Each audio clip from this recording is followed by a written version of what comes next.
بسم الله الرحمن الرحيم الحمد لله رب العالمين وأفضل الصلاة وأتم التسليم على سيدنا رسول الله وعلى آله وصحبه وسلم أجمعين.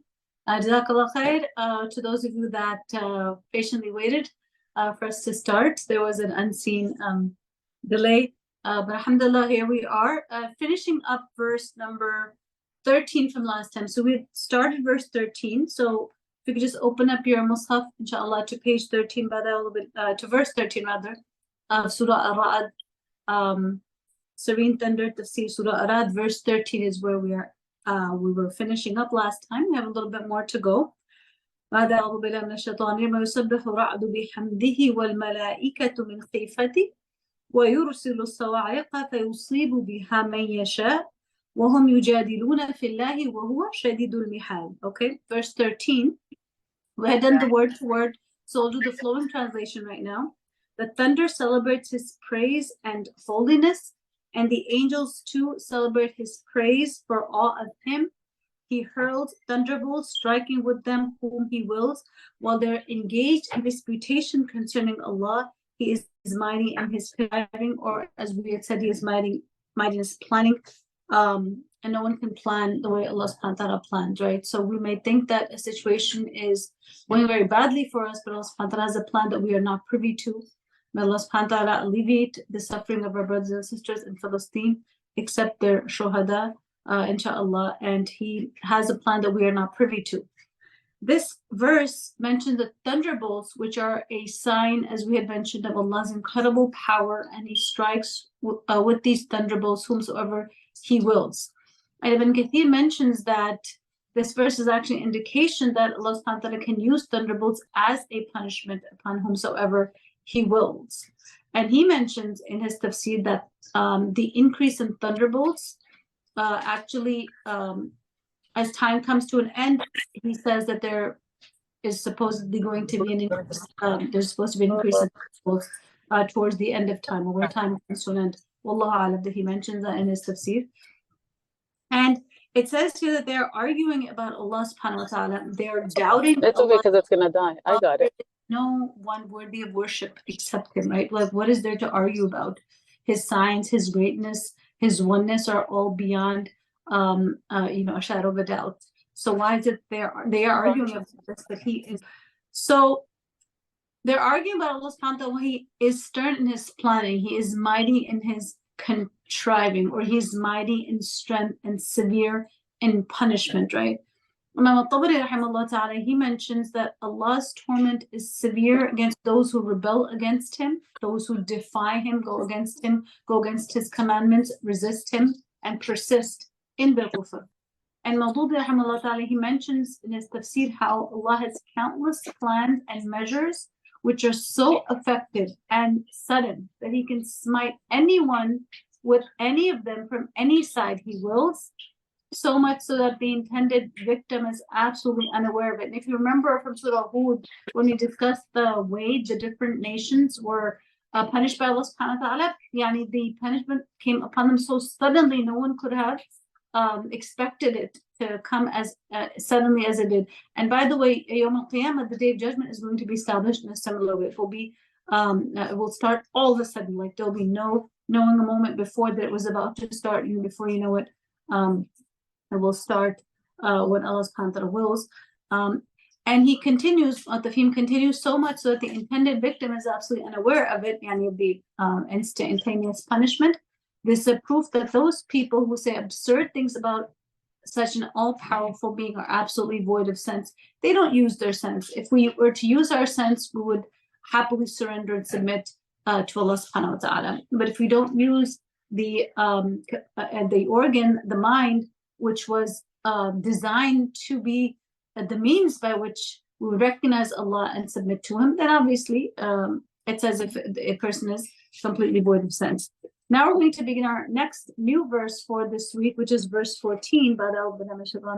Lahu, for him, da'wah, call al-haq, the truth. For him is da'watul haq, the call of truth. To him alone should all prayers be addressed, is one translation.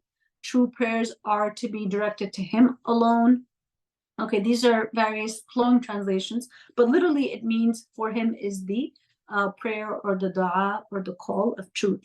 But it means, yani, it's only true or proper according, to the sifat of Allah subhanahu wa ta'ala, that only He be called upon, right?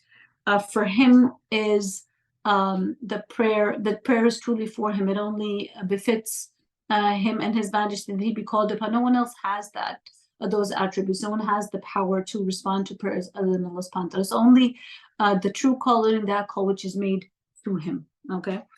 وَالَّذِينَ, and those يَدْعُونَ, who are calling from دُونِهِ, other than Him, لَا, do not, يَسْتَجِيبُونَ, answering, responding, لَهُمْ, to them, بِشَيْءٍ, with anything, إِلَّا, except, like, بَاسِطِ, the one who extends, كَفَيْهِ, his palms, إِلَى, to, الْمَاء, the water, li, in order that يبلغ, it may reach, fahu, fa, mouth, hu, his mouth, wa, and ma, not, huwa, he, or it, referring to the water, be, with, balighihi, going to reach him, right? Or reachable, really reachable to him. Wa, and ma, not, dua, the calling out, the dua, really the invocation, the prayer, the supplication, al-kafirin, of the disbelievers, illa, except, fi, in dhalal, yani, and it's like a going astray, it's misguided. Okay, this is actually a very, very powerful instructive verse, number 14, flowing translation. To Him alone should all prayer be addressed. For those to whom they do address their prayers beside Him, are altogether powerless to respond to them. The example of praying to any other than Allah is that of a man who stretches out his hands to water, asking it to reach his mouth, although water has no power to reach his mouth. The prayers of the unbelievers are a sheer waste. So for him, da'watul haq, for him is the supplication of truth, because Allah alone has the power and the authority to give help, to remove difficulties, to provide benefit. Shaykh Sa'di says, هُوَ الَّذِي يَنْبَغِي أَن يُصْرَفَ لَهُ الدُّعَاء. He is the one, it is befitting that only to Him all dua be directed. وَالْخَوْفِ, and all fear be directed to Allah, implying to Allah alone. Of course, that is the perfection of Iman, right? وَالرَّجَاء, and all hope be in Allah alone, and that is the perfection of tawakkul. وَالْحُبْ, and love, and for our hearts to be fully filled with the love of Allah. And when that happens, that's when you learn the meaning of to love for the sake of Allah and to hate for the sake of Allah, to connect with people for the sake of Allah, to disconnect from people for the sake of Allah subhanahu wa ta'ala, right? But unless your heart is filled with love for Him, you don't know what it means. What does it mean, I love you for the sake of Allah? What does that mean? How does that make any sense? I love you for the sake of Allah, right? So you won't understand that until your heart is filled for love of Allah subhanahu wa ta'ala, so that all those that are loyal to Him and His commandments are beloved to you out of your love for Him. Just like if you really love someone, right? If you really love your mother, your father, your siblings, right? And someone abuses them, someone hurts them, someone injures them, kills them, how would you feel towards such an individual, right? So your love and feelings towards others are obviously based on your feelings, your love, your loyalty to the one that you love the most. وَالرَّغْبَةِ, yani seeking, desiring. Okay, raghba is like a desire for something, seeking something. So how desirous are we of Allah subhanahu wa ta'ala? How badly do we want Him? How badly do we want His pleasure? How badly do we want His paradise? And if we do, then how, does that urgency, does that raghba, that desire, then reflect in our day-to-day actions? And if they don't, then our love is not really that hot. It's not really that warm. It doesn't really spur us to action. Like it's like a lukewarm kind of love that, you don't really enjoy as much as you would a love that informs and inspires your actions into a'mal al-salihah, right? To deeds of righteousness. Well, rahba, and fear. This is still, rahba is similar to fear. This is still Shaykh Sa'di speaking about all those things that along with dua should be directed only to Allah subhanahu wa ta'ala alone. And you can see that they are all kayfiyas or states of the heart. So Allah is not just worshipped through the physical acts of salah and siyam and zakah and hajj, etc., but he is worshipped in the heart before those physical movements acquire meaning and become something transformative. If the base, which is the worship that the heart engages in, the love and the fear of Allah, the desire for Him, and wal inaba, the turning towards Him, if those things are missing, if our heart is not engaged in worshiping Allah first, the actions, acts of worship of the body are just movements, devoid of meaning, devoid of transformative ability. And this is why we see the state of the Ummah does not change, right? لأن الألوهية هي الحق ألوهيته هي الحق, right? That for indeed his God head, yani the fact that he is ilah, that is the truth. There is no God but him. And so all these things that we mentioned right now, the khawf, the hub, the raghba, the rahba, the inaba, right? The fear, the love, the desire, the turning to him, they should be directed only to him because there is no God but him. So Tawheed necessitates these states of the heart. So it is only befitting that all prayers be made unto him alone, right? And Tabari mentions a saying of Ali radiallahu anhu that he said in tafsir of this explanation of this part of the verse, Lahu da'wat al-haq, for him is the call of truth, or for him alone should all prayers be addressed. He says this means for him is the word of truth. Yani this is a reference to Tawheed. Ibn Abbas says it means La ilaha illallah, there's no God but Allah, right?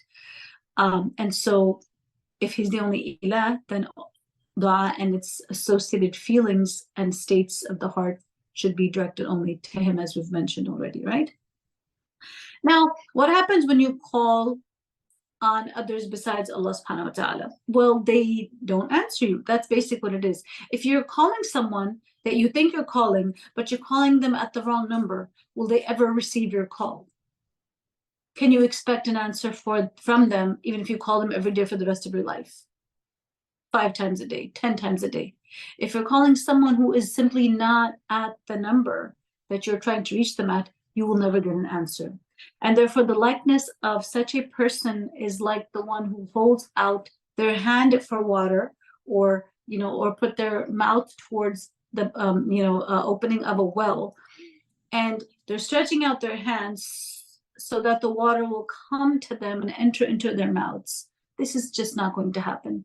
That's exactly how it is when someone stretches out their palms in dua to other than Allah subhanahu wa ta'ala, asking from someone who has no power to respond, asking, with open palms for water to reach you when the water has no instinctive ability to defy gravity, travel upwards, and enter into your mouth, right?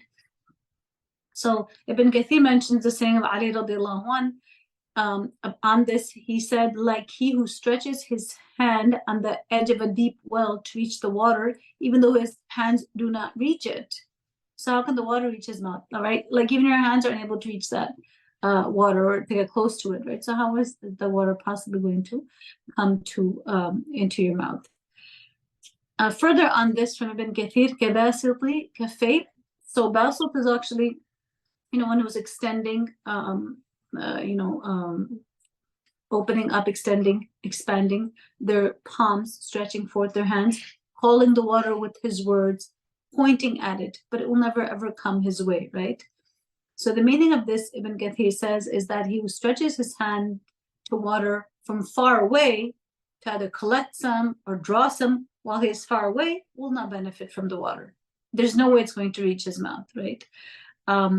So those mushrikeen who call one another, who call on others other than Allah subhanahu wa ta'ala will never benefit from these deities, right? And therefore, this is why you have this verse right here. It's never going to benefit them. Their powerless to respond. لا يستجيبون لهم بشيء. They do not respond to them with anything at all. It is an impossibility that they could answer their calls. And we know that they are even unaware of the fact that they're being called. So let alone have any ability to answer them. They have no power anyway. Hence the logical conclusion of the verse. And therefore, the dua, the supplication of the kafirin are sheer waste. They have their nothing but misguidance. They are dal is actually someone who is lost. Okay, a dal is someone who is lost, someone who has lost the way, don't have directions to their destination. So dalal is the state of being lost, of being completely misguided, completely misdirected, right? And the one who is misdirected, can they ever reach their destination? As long as they're misdirected, in that state, they will remain lost. Okay. Okay, let's go to verse 15. Verse 15. Walillahi, and for Allah, yasjudu, prostrate, man, whosoever, fi, in, samawat, the heavens, wal ard, and the earth. طوعا, طوعا yani voluntarily, wa, and karha, involuntarily, wa ظلالهم, and their shadows, بالغدو, in the morning, or by the morning, in the morning, والآصال, and in the evening. Okay, so verse 15, all that is in the heavens and the earth prostrates itself, whether willingly or by force, before Allah, and so do their shadows in the morning and in the evening. Okay, subhanAllah, this is a beautiful verse where we see the ultimate acknowledgement of, and submission to, and humble recognition of the creation of their creator by the creation, right? Subhanallah. So Maududi mentions how to Allah falls in sujood, whoever, whatever is in the heavens and the earth. Now there are different forms of sujood. For example, animals that are like low crawling, they're already like in a state of sujood. The trees, which are otherwise upright standing, their branches bow down. So to Allah falls in sujood whoever is in the heavens and the earth, in the same sense that every creation of his has to obey and submit to his physical laws in every detail. The only difference between the submission of a believer and an unbeliever is that the former, the believer, submits with a willing heart, while the latter is forced to do so against his will, for it is absolutely beyond his power to oppose it. So yes, the non-believer has free will, but there are certain things that they cannot defy. They cannot defy the laws of the universe that Allah has willed. Even if they choose disbelief, they have to go along with the natural rhythms of day and night, the orbiting of the sun and the moon, the pull of a gravity, and the numerous other laws that a person is subject to, right? The rate at which one's heart beats, our entire, biological systems, anatomical systems within us, and so many other things that no one has control over, believer or disbeliever. And in many ways, without realizing it, a disbeliever is also completely, of course, under Allah's power. And Ibn Kathir, rahimahullah ta'ala, he states, Allah affirms his might and power, for he has full control over everything, and everything is subservient to him. So everything, including the believers, make sajda to Allah willingly, and the kuffar, like we said, do so unwillingly. Now, what's interesting here, right? And I don't know if I translated this. All that is in the heavens and the earth prostrates itself, whether willingly or by force, before Allah, and so do their shadows in the morning and the evening. So this part about the shadows being in a state of sujood, in the morning and at the beginning of the day, wal asal, in the afternoon towards the end of the day, like we have in chapter 16, verse 48, أَوَلَمْ يَرَوْا إِلَى مَا خَلَقَ اللَّهُ مِنْ شَيْءٍ يَتَفَيَّأُ, and it goes on. Have they not observed things that Allah has created, how their shadows incline, right? So subhanAllah, we may not be aware of how everything in the universe is in a state of prostration, in a state of sajda, but If they are not, then their shadows are. The way the shadows fall either in the morning or in the evening. Subhanallah. Sheikh Sadi mentions ويسجد له ظلال المخلوقات أول النهار وآخره, that the shadows of the creation makes sujood for him at the beginning of the day and at its end. وسجود كل شيء بحسب حاله, and the sajda or prostration of everything is according to its specific circumstance or specific kayfiyah, the way it is, depending on how it has been created. It makes sajda according to its nature and physique and the way Allah has created it. Now, of course, we may not realize this, but the fact that it is in the Quran, وَإِن مِّن شَيْءٍ إِلَّا يُسَبِّحُ بِحَمْدِهِ وَلَكِنْ لَا تَفْقَهُونَ تَسْبِيحَهُمْ, right? Not only is everything in a state of prostration, but everything is also in a state of tasbih, of glorification, right? This verse that I just recited means that there is nothing except that it is glorifying with his praise. And, but you don't understand their glorification, their mode of praise, right? فإذا كانت المخلوقات كلها تسجد لربها طوعا وكرها, هو الإله حقا المعبود المحمود حقا, والإلهية غيره باطلة, ولهذا ذكر بطلانها. Which means that if all of the creation is in a state of sujood for its Lord, whether they're doing this willingly, like the believers, or unwillingly, like some of the, either the disbelievers, or the way the shadows of everything falls. This is an evidence of how Allah, is the true ilah, the true only one worthy of worship, all worthy of all praise. And ubudiyya or uluhiyya, rather, to associate God, had to consider everyone else as ilah, to call upon them, Allah, is completely batil, is completely false. And again, the submission of the heavens and the earth is the ultimate expression of the alignment of the fitrah, right? So everything in the heavens and the earth is similar to their submission to Allah through their sujood, is like the fitrah of the human being, right? They are in complete alignment, according to the way Allah subhanahu wa ta'ala has created them, and they are expressing their submission to Him. And so the only dignified way to proceed as human beings in this world before we meet Allah in the next is to have our actions correspond and align with the fitrah that Allah has created us with. And only in this there is joy and there is peace. There's restlessness in resisting one's fitrah, and there is rest and repose, peace and tranquility in embracing one's fitrah, which wants submission, right? So there can be no internal peace when you're fighting against yourself, because you're fighting against your own nature. So subhanAllah, and we're seeing a lot of this resonance now with people that are these days exploring Islam, becoming exposed to it through the through the war that Israel is waging against Palestine, against Gaza in particular.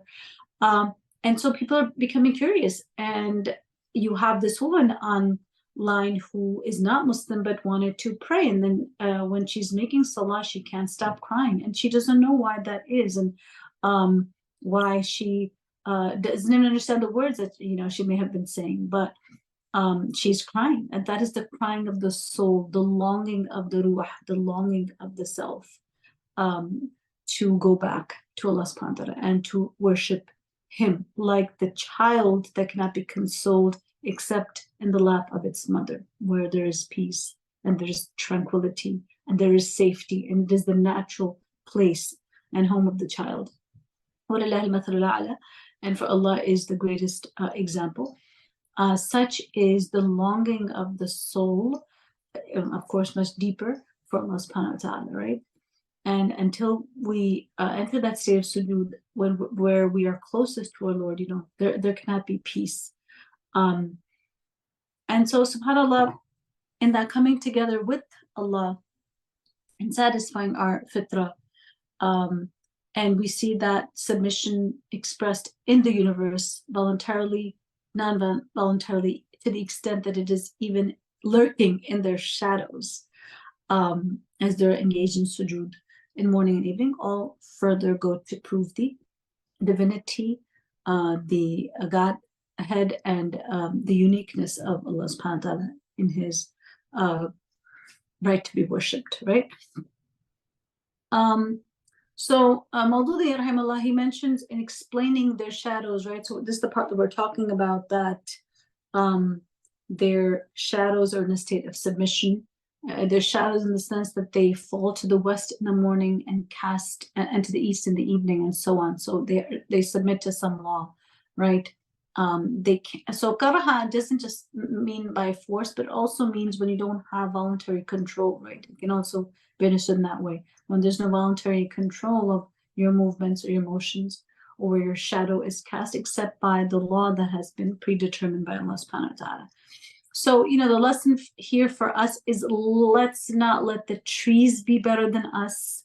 Let's not let the birds and the mountains be better than us, because we know from Surah Al-Anbiya, verse 79, وَسَخَّرْنَا مَعَ دَاوُودَ الْجِبَالَ يُسَبِّحْنَ وَالطَّيْرَ وَكُنَّا فَاعِلِينَ. Allah subhanahu wa ta'ala says, we subjected the mountains as well as the birds to him, our praises along with Dawood alayhi salam. It is we who did it all, right? So the birds, the mountains, are engaged in the glorification of Allah subhanahu wa ta'ala. Let us not become negligent of that glorification when we have been blessed with the intellect that they don't have. So let's not let them beat us in that state of or engagement in glorification of Allah subhanahu wa ta'ala. Now we cannot, outdo the greatness or reach the greatness of the prophets, but let's at least try to outdo the mountains and birds. Let's try to outdo them in our submission and our tasbih. Wa billahi tawfiq. Okay, let's look at verse number 16. Qul, say, man, who, Rabb, Lord, as-samawat, the heavens, wal-ard, and the earth. Qulillah, say Allah. Qul, say, afattakhadhtum, have you taken min, from, dunihi, other than him, awliya, awliya, associates or friends or patrons. La, do not, yamlikun, own, li, for, anfusihim, themselves, their own selves, naf'an, benefit, wa, and la, not, darra, harm. Qul, say, hal, do, yastawi, Allah, equal. So, are they equal? Al-a'ma, the blind, wa, and al-basir, the seeing. Or hal, are, tastawi, equate, equal. Al-dhulumat, the darknesses, wa, and an-nur, the light. Or ja'alu, they made, lillahi, for Allah, shuraka, associates, partners. Khalaqu, created, they created, ka, like khalqihi, his creation. Fatashabaha, so became confusing, al-khalqu, the creation, alayhim, upon them. Qul, say, qulillahu, say Allah, khaliqu, the creator, kulli, each shay, thing, wa, and huwa, he, al-wahid, the one, al-qahhar, the irresistible. Now I know this doesn't make sense when you do it word to word, so you really have to listen to the flowing translation. Ask them, who is the Lord of the heavens and the earth? Say Allah. Tell them, have you taken beside him as your patrons those who do not have the power to benefit or to hurt even themselves? Say, can the blind and the seeing be deemed equals? Or can light and darkness be deemed equals? If that is not so, then have those whom they associate with Allah in his divinity ever created anything like what Allah did, so the question of creation has become dubious to them? Say Allah is the creator of everything. He is the one, the irresistible. Okay, so here the Prophet ﷺ, is told to ask the mushrikeen, قُلْ مَا رَبُّ السَّمَاوَاتِ وَالْأَرْضِ. Say, so قُلْ is in the singular command form, so Allah subhanahu wa ta'ala is commanding the Rasul ﷺ to say, مَا رَبُّ السَّمَاوَاتِ وَالْأَرْضِ, who is the Lord of the heavens and the earth, right? Who's the sustainer? Who's the Lord of the heavens and the earth? Now this question kind of had them mushrikeen in a bind, and Maudud rahimahullah ta'ala, he explains that very eloquently. He says it will be worthwhile to note that though the question, who is the Lord of the heavens and the earth, was put to the disbelievers, Allah told the Prophet ﷺ to answer it himself, right? Because the next part of the verse says, Qulillah, say Allah. So why is it that Allah is telling the Rasul ﷺ to ask the mushrikeen, but then Allah is also saying, say the answer? So Tafhim explains this was because the disbelievers hesitated to answer it one way or the other.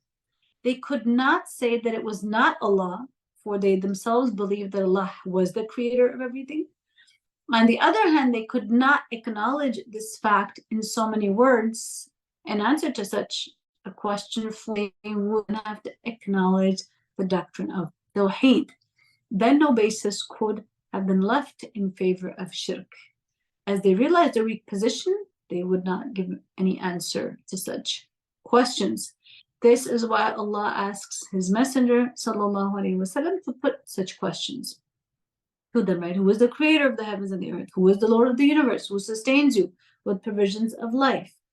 When they do not give any answer to such questions, Allah asks His Messenger sallallahu alaihi wasallam to say Allah in answer. He then proceeds on with this argument.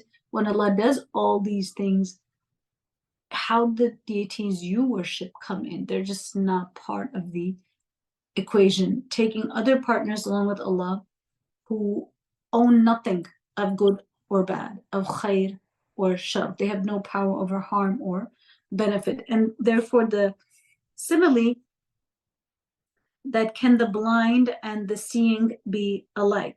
قُلْ هَلْ يَسْتَوِي الْأَعْمَى وَالْبَصِيرُ. Can the one who is blind be like the one who can see, right? These two have starkly different ways of experiencing the world. The one that can see, well, the one who is blind, as the Tafsir mentions, the blind man is the person who cannot see any of the countless signs of the oneness of Allah, though these lies spread over before him in the universe. On the other hand, the seeing man is the person who can see in every particle of the universe and in every leaf, grass, and trees signs pointing to their creator. As the question that has been posed means, oh disbelievers, if you're blind to the signs, why should the one who can see the signs behave like a blind man and stumble along like you? Can the darknesses and light be the same? So it's very profound how Allah subhanahu wa ta'ala contrasts with opposites in order to drive home the impossibility of there being partners with Allah subhanahu wa ta'ala. Just like, the light and the darknesses are not the same. The seeing and the blind are not the same, right? They're at complete odds with each other. Similarly, nothing can be more opposite of the truth than to equate, even entertain for a moment the possibility that there could be a partner with Allah subhanahu wa ta'ala. It is an impossibility. Nothing can be more opposite to the truth. And the Tafsir goes on to mention how here light, that when the verse asks, are the darknesses and the light the same? Light means the light of the knowledge of the truth, which the Rasulullah and of course the Sahaba possessed, right? In contrast to this, there was the darkness of ignorance in which the disbelievers were wondering about. The question that has been posed means to ask this: why should those who have received the light extinguish it and wander about in the darkness? If you do not know the worth of the light, you may choose to wander in the darkness, but how can you expect those who have received the light, who appreciate the difference between light and darkness, and who are seeing the right way as if it was broad daylight? how can you expect them to leave that light, wander about in the darkness, confirm, validate your shirk, right? That's not going to happen. And the next part of the verse, أَمْ جَعَلُوا لِلَّهِ شُرَكَاءَ, a really good translation for this part is, if that is not so, then have those whom they associate with Allah in His divinity ever created anything like what Allah created, so that the question of creation became dubious to them? Yani, is it that any of those you're associating with Allah, did they ever create anything, something, so you're confused which creation did Allah create and what other things did these other gods create? Like, if they created anything at all, maybe there could be some room for confusion and doubt. But when they have created nothing, then what is the point of confusion? Why are you confused over this question of creation, as if you have some evidence that some of the gods created some of the things, right, in this world? So Maududi mentions that the question is intended to impress on the disbelievers that there is absolutely no reason why they should practice shirk. There is no logical reason. There is no compelling evidence for shirk, right?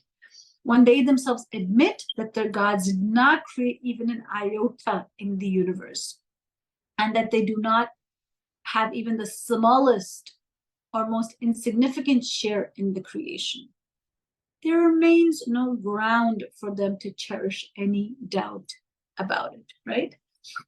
And this is what the verse concludes with, right? Verse number 16.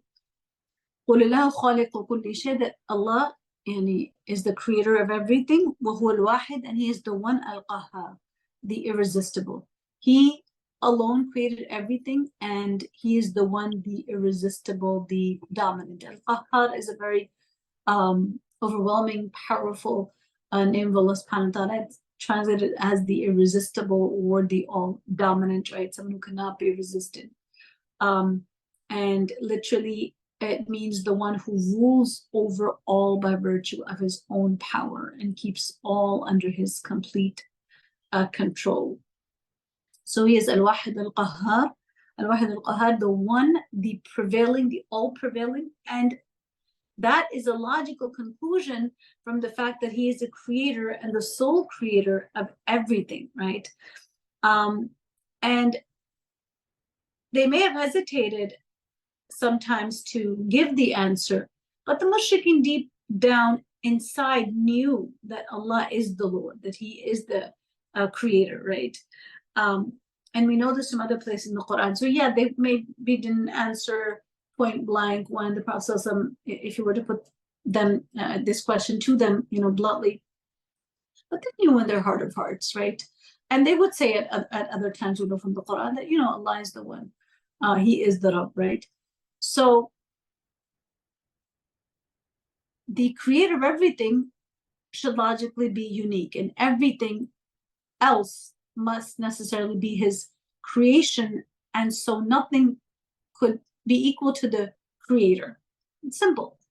If He's the only creator, then everything else is His creation, and so they cannot be equal to the creator in any way, in His being, in His attributes, in His powers, in His rights.